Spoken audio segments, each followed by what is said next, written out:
இயற்கைக்கு தன்னைத்தானே புதுப்பித்து கொள்ளும் தன்மை உள்ளது. புதுப்பிக்கும் திறனுக்கு மேற்பட்ட நவீன தொந்தரவுகள் மனிதர்களிடம் இருந்து வரும்போது அது தன்னை தகவமைத்து கொள்ள அதிக நாட்களை எடுத்துக்கொள்கின்றது, திணறுகின்றது. மனிதன் அதன் புதுப்பிக்கும் திறனுக்கு உதவியாக இருந்தால் மிக விரைவில் தன்னை புதுப்பித்து கொள்ளும். இதற்கு ஏற்ற வழியை நம் முன்னோர்கள் வகுத்து நமக்கு தந்திருக்கின்றார்கள். ஒரு குறிப்பிட்ட தட்பவெட்ப நிலை மற்றும் சுற்றுச்சூழலுக்கு ஏற்ற காரணங்களால் அங்கு வாழ்கின்ற உயிரினங்களின் தன்மைகளும் குணங்களும் அமைந்துள்ளது.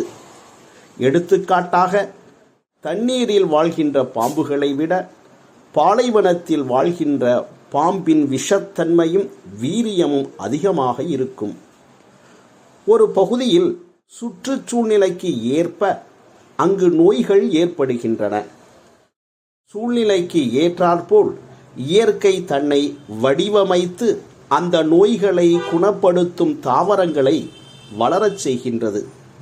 ஒவ்வொரு கோயிலும் ஒரு மரத்தை ஸ்தல விருட்சமாக நம் முன்னோர்கள் ஆராய்ந்து நமக்கு தந்திருக்கின்றார்கள். அந்த பகுதியில் உயிரினங்களின் சிறந்த வாழ்க்கையை வாழ்வதற்கு ஏற்ற தன்மையை அம்மரங்கள் பெற்றிருக்கின்றன. அதனாலேயே கோவில் இல்லா ஊரில் குடியிருக்க வேண்டாம் என்று நம் முன்னோர்கள் கூறியுள்ளனர். அந்த ஸ்தல விருட்சம் அந்த பகுதியில் வாழும் மனிதர்களுக்கு ஆரோக்கியமும் மற்றும் ஆன்மீக வளர்ச்சிக்கான சூழ்நிலைகளையும் தரவல்லது. ஸ்தல விருட்சம் கோயிலுக்கு மட்டும் உரித்தான மரம் அல்ல, அந்த ஊருக்கே உரித்தான மரமாகும். ஒரு கோவிலின் ஸ்தல விருட்சம் மூங்கில் என்றால் அந்த கோவில் இருக்கும் ஊரில் அதிகப்படியான நபர்கள் வளர்க்க வேண்டிய மரம் மூங்கில் மரமாகும். ஒரு கோவிலின் ஸ்தல விருட்சம் பனைமரம் என்றால் அந்த ஊரை சார்ந்த பெரும்பாலானோர் வளர்க்க வேண்டிய மரம் பனைமரமாகும்.